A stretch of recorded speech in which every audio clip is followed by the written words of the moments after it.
South east Delhi के गोविंदपुरी थाने इलाके के नवजीवन कैंप में एक 28 वर्षीय युवक की चाकू मारकर हत्या कर दी गई।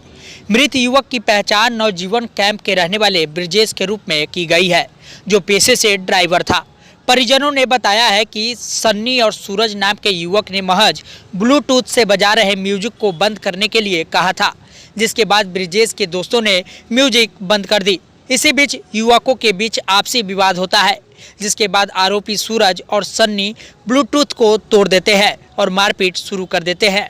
इसी बीच ब्रिजेश बीच बचाव करने आता है, तभी सूरज नाम के युवक अपने घर से चाकू लेकर आता है और ताबड़तोड़ ब्रिजेश की छाती पर चाकू से वार कर देता है और एक बार ब्रिजेश के पीठ पर भी कर देता है, जिसके बाद ब्रिजेश लहूलुहान होकर जमीन पर गिर जाता है।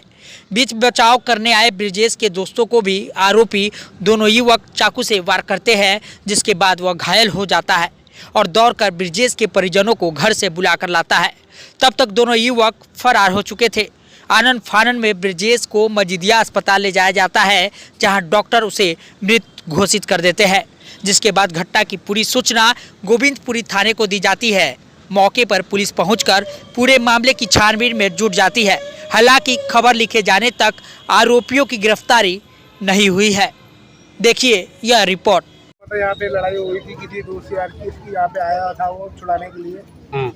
मौका देख के उसके ऊपर दूसरे ने वार कर दिया, जो आपस में सलाह करने के लिए आया था। अब देखा कि सलाह मसला नहीं हो रहा तो उसके ऊपर वार कर दिया, चाकू मारा उसके यहाँ पे सीने पे, जुम्बा पे पीछे ही मार दिया उसको। उसका बड़ा वाला भाई अस्पताल लेके गया, रोहित मेरा जो बड़ा साला है ने वहीं अस्पताल के बीच में उसने तोड़ दिया। कौन सा अस्पताल ले गए? मजीदा लेके गए। कब की घटना है? ये रात 11 बजे। ब्रजेश की उम्र कितनी? 26 साल।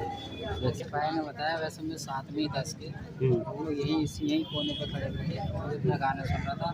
सामने वो बंदा बैठा हुआ था लोहे के जीने पे, वहाँ से उस बंदे को आवाज़ मारी, बिल्कुल बंद कर दी। इसने आवाज़ उसकी कम कर दी, फिर उसके आता हाथ से छिल के यहाँ रोड पर मैं यहाँ पे उठाने आता हूँ, इतने में उसमें चाटे वाटे मार दी। हम लोग गए हैं, इसके भाई को बोला उसको कि अपने छोटे भाई को समझा दे, हाथ पाथ छोड़ रहा है, वो नहीं माना। उसने आके फिर मेरे में चाटे वाटे मारे।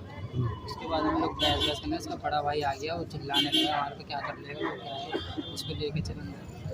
हम लोग बहस में, फिर हमारा दोस्त आता है ब्रिजेश, इतने में वो आके बीच में बोलते हैं, रानी लगी तेरा छोटा भाई है, छोटे को छोटे की तरह रख, ज़्यादा बीच में बोलने लगा, इतने वो सुनता नहीं है। बड़ा भाई उसका वो गाली देता है, तो कम बोल, दोनों गाली देने के बाद उसको बोलते हैं घर जाने के लिए। वो घर चले आया, तो हम लोग बात कर रहे होते हैं, छोटा भाई मैं कोने से चिल्ला के गाली दे रहा होता है। मेरा दोस्त ब्रिजेश यहाँ से जाता है कि गाली कैसे दे रहा है, इतने वो मार जाते उसको हाथ में चाकू दो।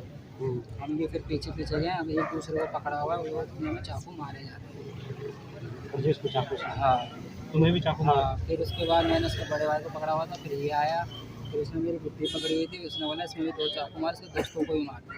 फिर मैंने जैकेट जैसे उतार के मैं यहाँ से निकला, फैमिली के पास पहुंचा, वहाँ से बुला कर लाया। तुम्हें कितने चाकू लगे? मैं 3 चाकू लगे। 3 चाकू। अभी तक कोई रिस्पांस नहीं मिल रहा है, हमें बॉडी नहीं जा रही। 11 बजे तक का टाइम दिया गया था हॉस्पिटल से कि बॉडी मिल जाएगी आपको। उन्होंने बोला कि आपके नियर बाय जो थाना है जहाँ पे केस चल रहा है वहाँ पे इन्फॉर्म कर देंगे, 11 बजे आपको बॉडी दी जाएगी। बट अभी तक बॉडी नहीं दी गई है। ठीक है, शाम के 4:30-5 बज रहे। उसके बाद ना एक बार कोई पुलिस वाले यहाँ पे आए हैं, ना किसी तरह की पूछताछ हुई है, ना किसी को किसी तरह का जवाब मिल पा रहा है कि क्या रिस्पांस है क्या नहीं है, ना किसी का कोई अता पता है कि क्या चल रहा है क्या नहीं चल रहा है। हम लोग जाते हैं थाने में, वहाँ से कोई रिस्पांस नहीं होता।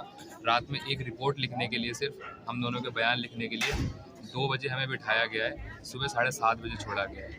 इसके चोट लगी हुई थी, दवाई भी नहीं मिल पाई है। सुबह 7:30 बजे तक हमें बिठा के रखा सिर्फ 1.5 पेज के बयान के लिए।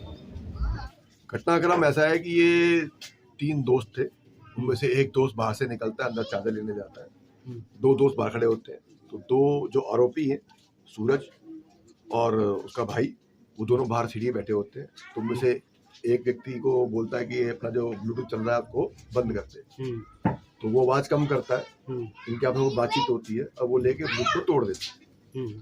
तो आपस में इनकी कुछ कहासुनी होती है और वो जो छोटा वाला भाई है सूरज, वो उठा के थप्पड़ मारना शुरू कर देता है उन दोनों के अंदर। और उसके बाद में जो है वो वहाँ से जो तीसरा बंदा है ब्रिजेश, वो वहाँ से आता है। तो वो बोलता भैया समझा अपने भाई को, ये ठीक नहीं है, यहाँ पे आप यहीं पे रहते हैं, यहीं उठते बैठते हैं, यहाँ तक क्यों कर रहे हो। तो इतने में जो है वो जो आरोपी है वो अपने छोटे भाई को घर भेज दिया। तो इन तीनों लगता है कि बात खत्म हो गई, लेकिन जो आरोपी है वो घर से चाकू 2 लेके आता है और आते ही आओ देखना ना पाओ सीधा ब्रजेश में अंदर 2 चाकू, एक ब्रजेश के एक चाकू छाती में गुजर देता है और एक उसके पीछे गुजर देता है। तो जो उसका दोस्त है वो बचाने के लिए आता है, तो पीछे से पकड़ लेता है उसके भाई को, तो भाई उसको पीछे पकड़ लेता है, 2 दोस्त होते हैं, वो बोलता है इसको छोड़ इसको मार, तो फिर वो 3 चाकू उसमें मारता है दूसरे बंदे के अंदर। जो तीसरा वाला है तो मार पिटाई में वो चाकू जो लगता है दीवार में टूट जाता है, तो टूटा हुआ टुकड़ा भी उसके गले में घुसेड़ देता है। जो तीसरा बंदा पीछे होता है जिसने उसके भाई को पकड़ा होता है उसको भी जाके वो बट से उसको मारता है। और फिर यहाँ पे शोर शराबा होता है और मजीदिया हॉस्पिटल ले जाते हैं, उसको मृत घोषित कर दिया किसको ब्रजेश को मृत घोषित कर दिया गया।